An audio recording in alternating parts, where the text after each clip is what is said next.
Okay. Hi, everyone. My name is Ricky Price, and I'm a doctoral student at the University of Illinois in special education. I'm really excited today to talk to you all about some strategies for celebrating our differences and how to support our students, other families within this very important topic. So the way that I'm approaching this and what I'm going to be covering is very broad and general.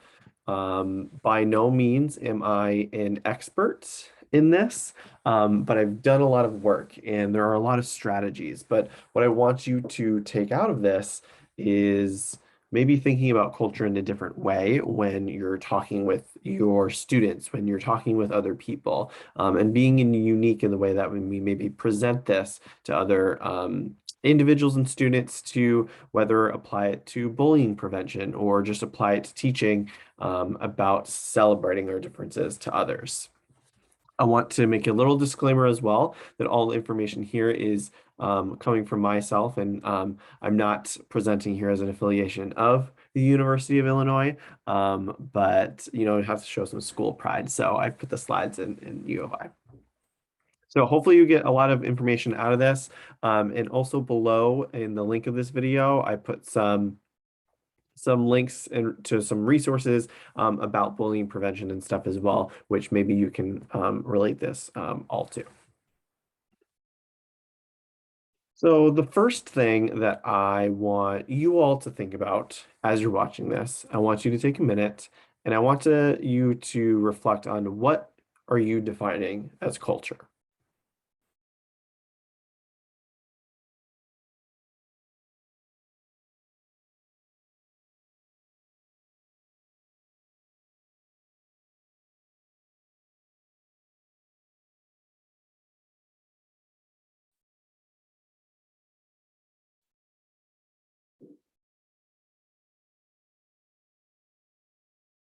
Cool. So now that you have that in your mind, why is this important? Why am I having you think about culture? Why am I even presenting on celebrating differences?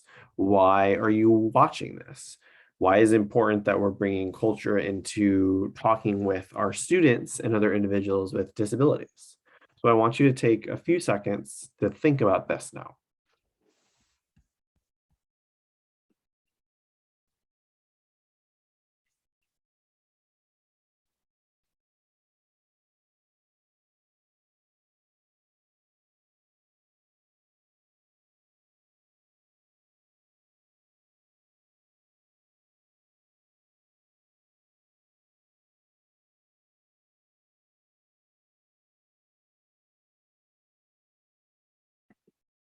So what is culture? So many people have defined what culture is. For example, it's defined as a set of variables that are arranged by other people, meaning that humans control culture essentially by setting up different situations in which they are reinforcing or rewarding certain behaviors or punishing other types of behaviors. And by doing this in repetition in different settings and at different frequencies, people learn different sets of behaviors in a group setting potentially, or individuals, and that becomes their culture. So some people have defined culture as something that is created by others. Others have defined culture as a person's identity within a group of people, whether that be race, socioeconomic status, age, religion, sexual orientation, ethnicity, disability, nationality, or geographic context. So these are unique sets characteristics of a person, which can be defined as someone's culture as well. Not necessarily controlled by other people, but maybe their characteristics of where they live or the arrangements of their environment, things like that. But then culture can be kind of more widely defined as learned traditions, principles, and guides of behavior that are shared among a group of people or a particular amount of people. All in all, really, every person is a member of many cultures because it can be defined in many different ways. So in the context of why maybe you're coming here is disability is its own culture. But then within that culture, maybe there are different types of cultures with different types of disabilities.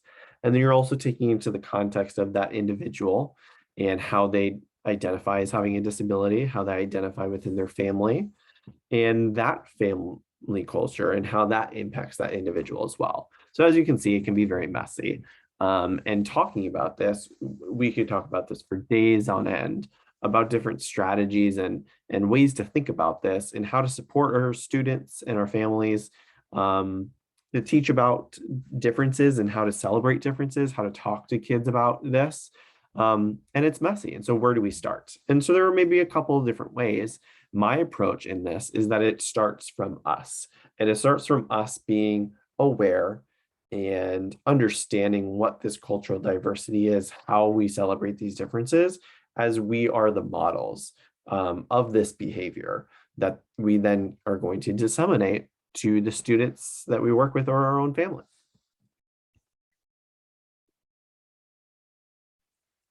So how do we celebrate all of this?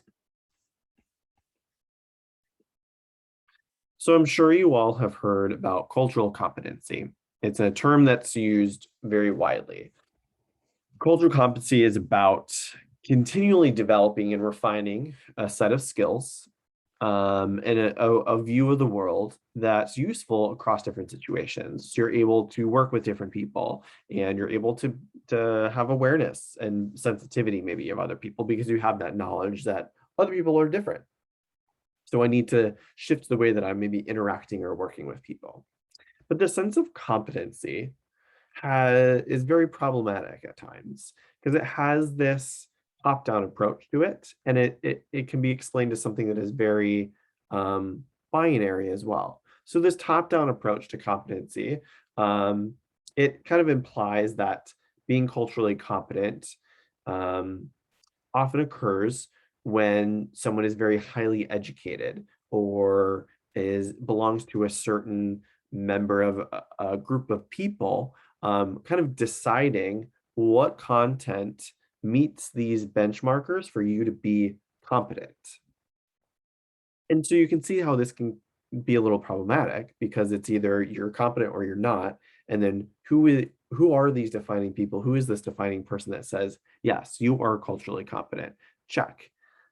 And are those people that are defining this for us of a group that is more privileged, so that we're not really taking into the sense of this awareness and sensitivity and knowledge that we continually need to be culturally competent in what we do in everyday life and how we kind of disseminate that to others. And so the reason I bring this up is not only is it problematic maybe for us as we're learning to be culturally competent in the world we're currently in, but if we're also in charge of bringing this to our students and to our family and teaching them how to celebrate other people's differences, how are we setting those benchmarks of you are at the place of celebrating those differences? Maybe we need to take away those benchmarks because we're constantly learning and we're constantly growing. So instead of cultural competency,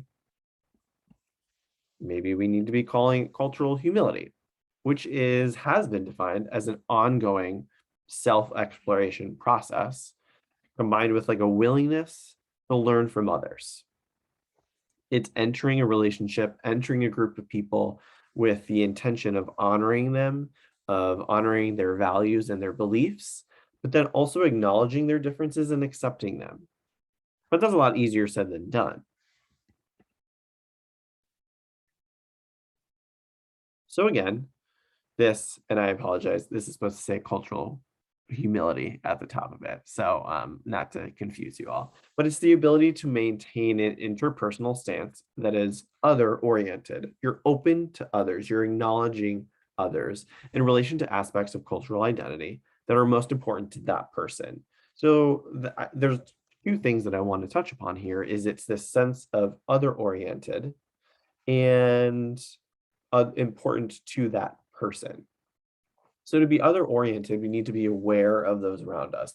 We need to be accepting of those around us, and we need to be acknowledge the outside of our specific culture and biases that are most important to that person. So we can't come into a group of people and assume that we're going to be teaching cultural humility or cultural competency and assume that because they belong to a certain group of people that this is what's most important to them. So I'm just trying to take an example of maybe if we're teaching is kids in school to about bullying and how it's not okay to bully individuals with disabilities. Are we going into there assuming that just because these individuals don't, one, identify as having a disability or have a physical or have a visible disability, are we assuming that for the individual disabilities, that's the most important thing to them? Maybe we need to be bringing them into the conversation as well to be a little bit more humble and open to those conversations. So I'm bringing this up because I think it can go back to this competency talk that I had before, where it can be very binary, us versus them, when really it should be a group kind of oriented process when teaching about cultural competency, when really internally thinking about it as well.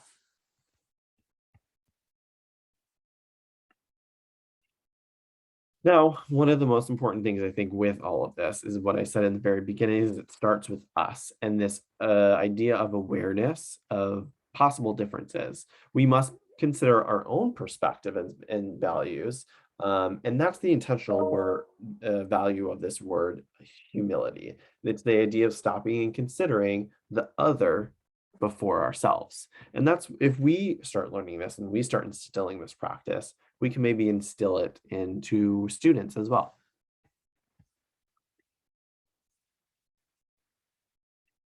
So a quick activity that I want you to do as you're watching this is I want you to look at this bullseye. What really matters to you? Deep in your heart, what do you want to do with your time on this planet? And what sort of person do you want to be?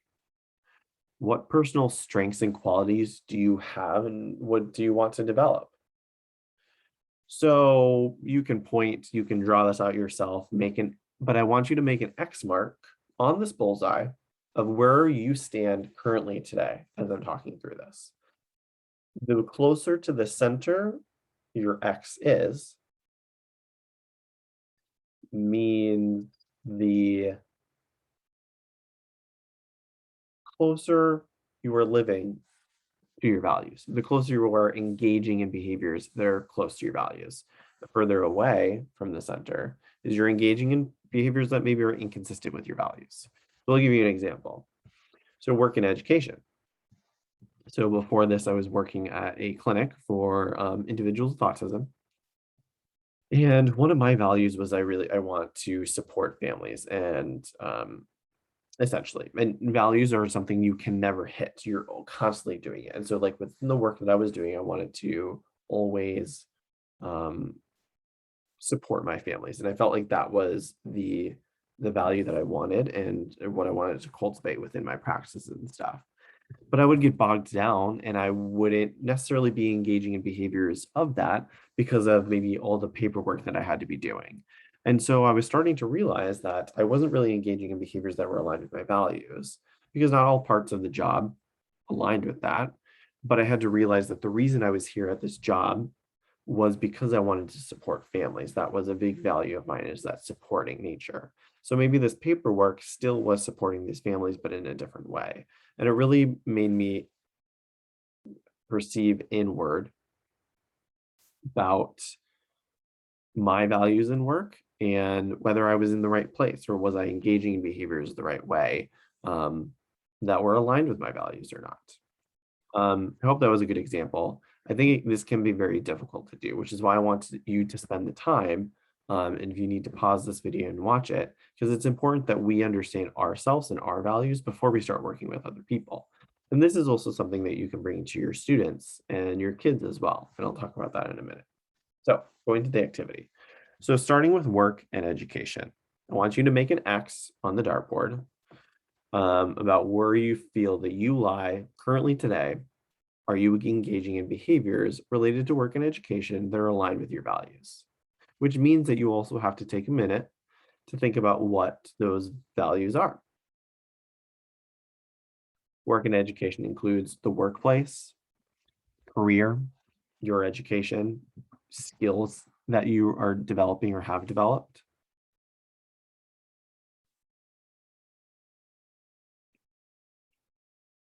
What about relationships? The one down in the corner. So this can include your significant others, your children, the parents, relatives, friends, coworkers, and other social contacts. Are you engaging in behaviors that are aligned with your values? Maybe one of those values is to instill in your kids, into the students you work with or you have, about celebrating other people's differences. Are you engaging in behaviors that are aligned with that? Where are you currently today? Personal growth and health. So this may include religion, spirituality, creativity, life skills, meditation, yoga, exercise, nutrition, or other health factors. So how are you engaging in your life that are aligned with your values within this domain? And then leisure. How do you play? How do you relax? How do you enjoy yourself? And how do you engage in activities of rest? And are you engaging in behaviors of leisure that are aligned with your values for your life? So by doing this, you can kind of see maybe some disconnects within different areas of your life of where you are and where you aren't engaging in behaviors that are aligned with your values. Maybe you are really close to the center in all the domains except for leisure or except for personal growth and health. The important thing here is that you should be evenly kind of distributing how you're behaving across the board. And maybe that's why there are certain areas of your life that you might feel aren't being fulfilled or feeling off because maybe you're not engaging in behaviors that are specific to the values that you have within that aspect. Now, the reason I share this is because celebrating our differences is a value, is especially in the world of disability and disability culture and creating an inclusive world is being open and being aware. And if we cannot be aware of ourselves and be open to ourselves, how can we to other people? Then are we making assumptions? Are we going into these relationships with others and cultivating with them how they can celebrate other people's differences in the correct way? And this is an activity that you can do with students as well. Let's take this bullying prevention, for example. This is a great activity to do.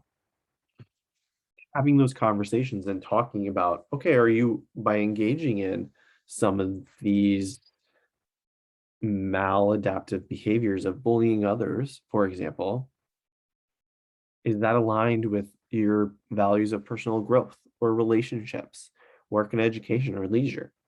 Why or why not?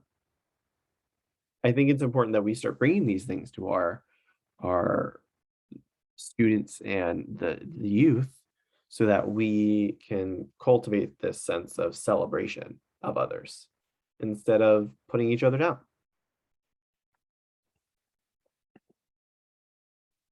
The first principle of aid is respect. When you show up in a community, you shut up, you listen, you never arrive with any ideas. So I want to watch this TED Talk, and we might not watch the full amount of it. It's 17 minutes, but I'm going to play it for you all. And we'll talk about it briefly afterwards as well.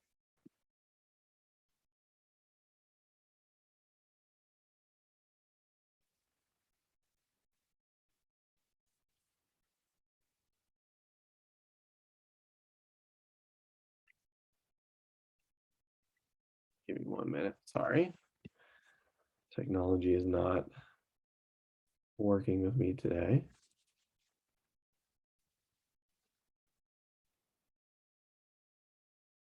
Wow, look at this.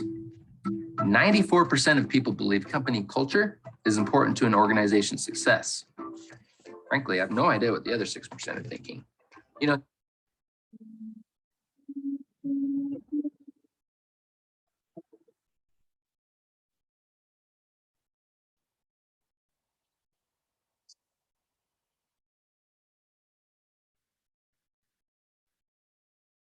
Everything I do and everything I do professionally, my life has been shaped by 7 years of work as a young man in Africa. From 1971 to 1977, I look young, but I'm not. I worked in Zambia, Kenya, Ivory Coast, Algeria, Somalia, in projects of technical cooperation with African countries. I worked for an Italian NGO. And every single project that we set up in Africa failed. And I was distraught. I thought, age 21, that we Italians were good people and we were doing good work in Africa. Instead, everything we touched, we killed. Our first project, the one that has inspired my first book, Ripples from the Zambezi, was a project where we Italians decided to teach Zambian people how to grow food. So we arrived there with Italian seeds in southern Zambia, in this absolutely magnificent valley, going down to the Zambezi River, and we taught the local people how to grow Italian tomatoes and zucchini.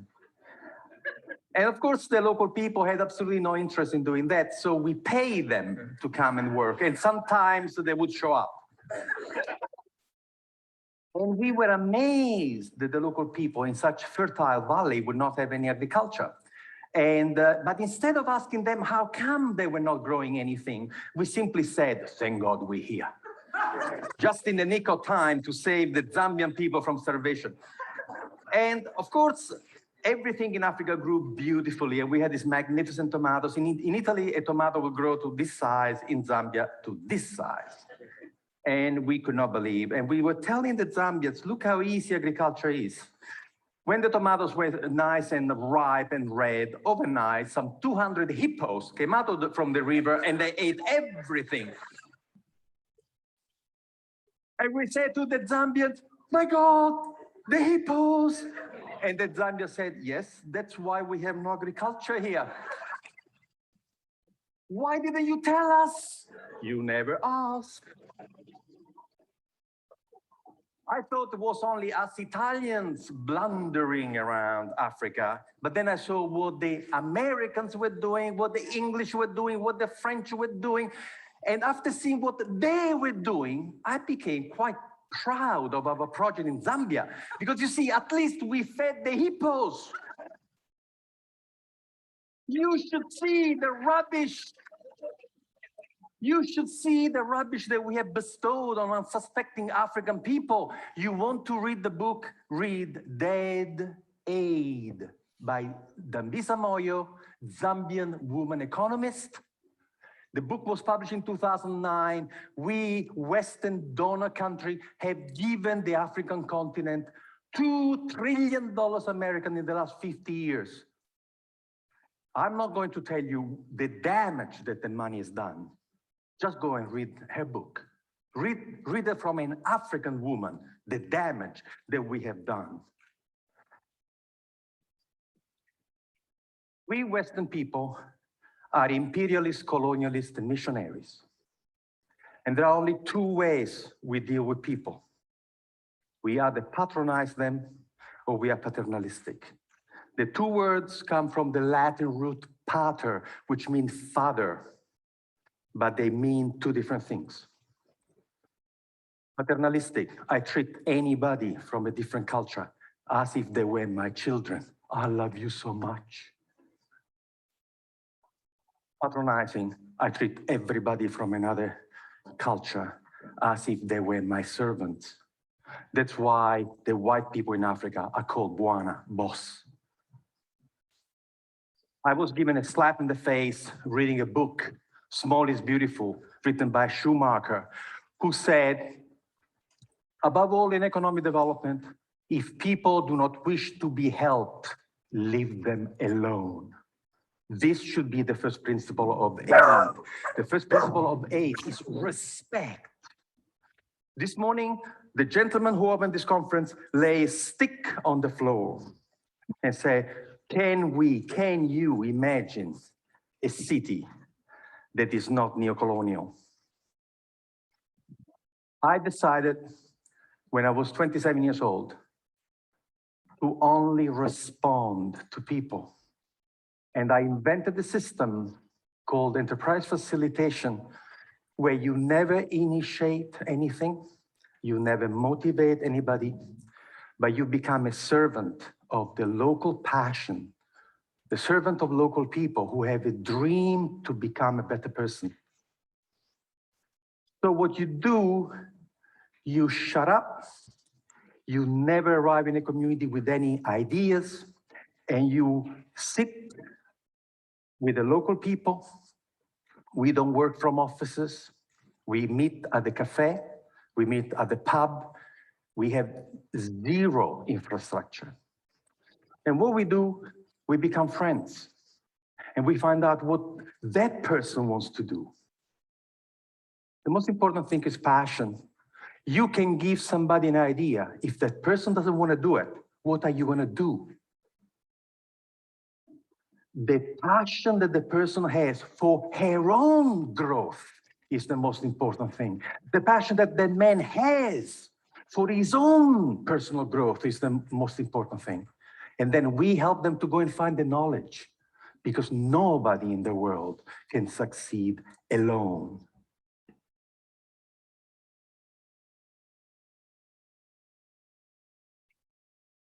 Okay, let me just share my screen again. Oh.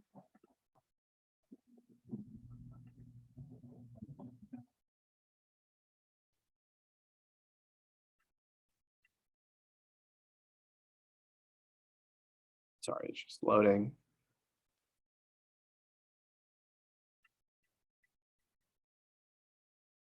Get on forward a little bit.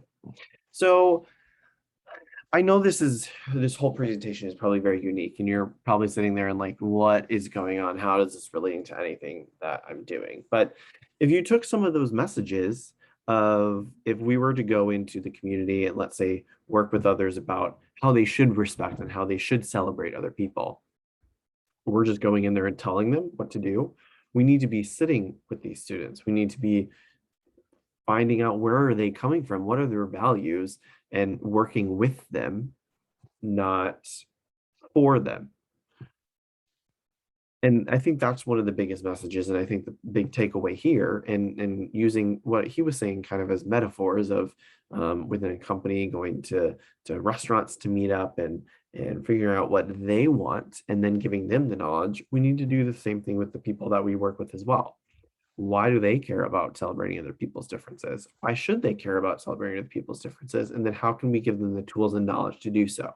And a lot of portion of that is the modeling of our own behavior and realizing our own values, and maybe working on doing that activity, for example, with those students to figure out where they are coming from and following on from there.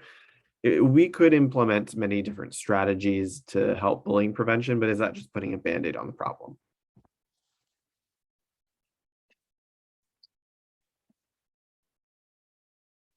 With all of this is we need to be learning from each other, respecting each other in the interactions with one another. We need to grow, and we can never grow too much.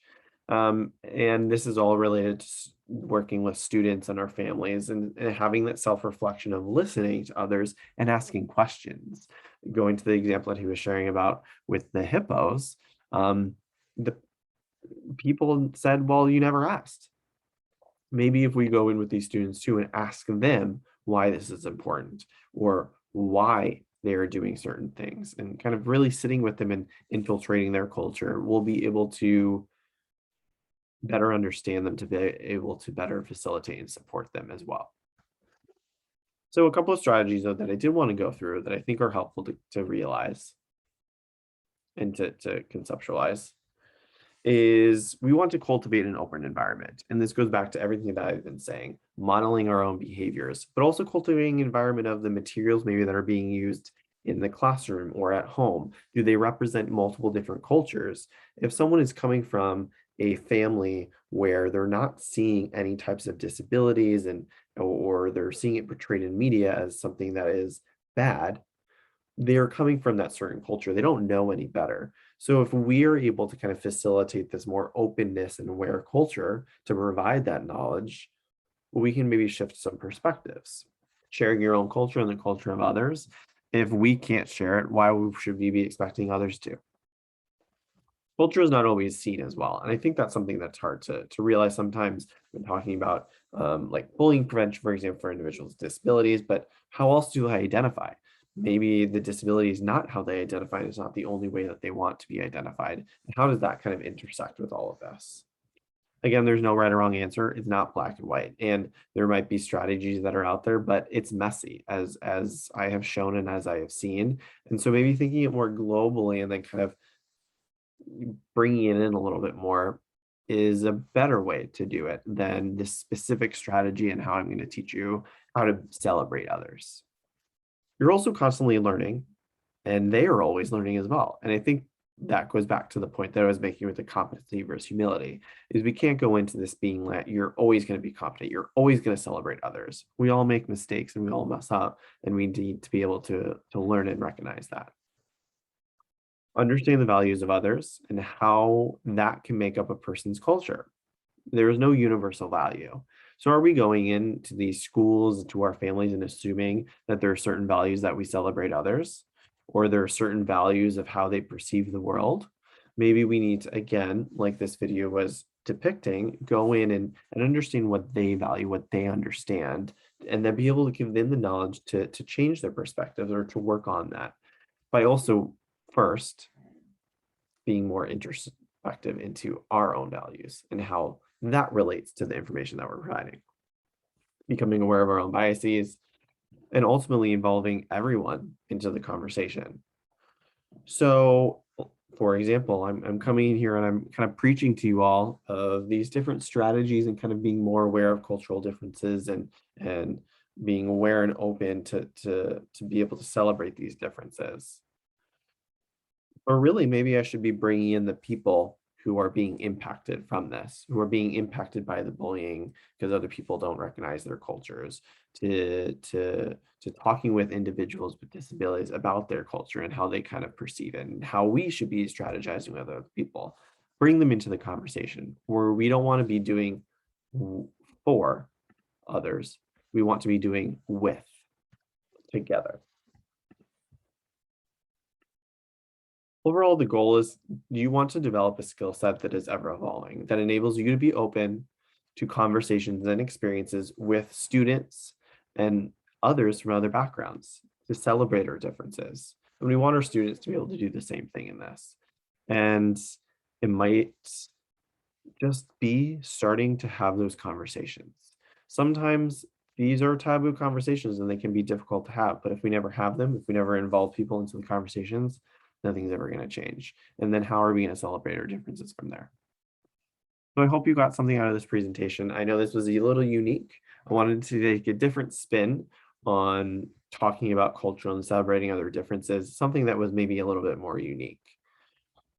If you have any questions or would like to talk more about this, you can contact me and reach out at richard.albert.price@gmail.com. But I hope you got something out of this and have a great rest of your day.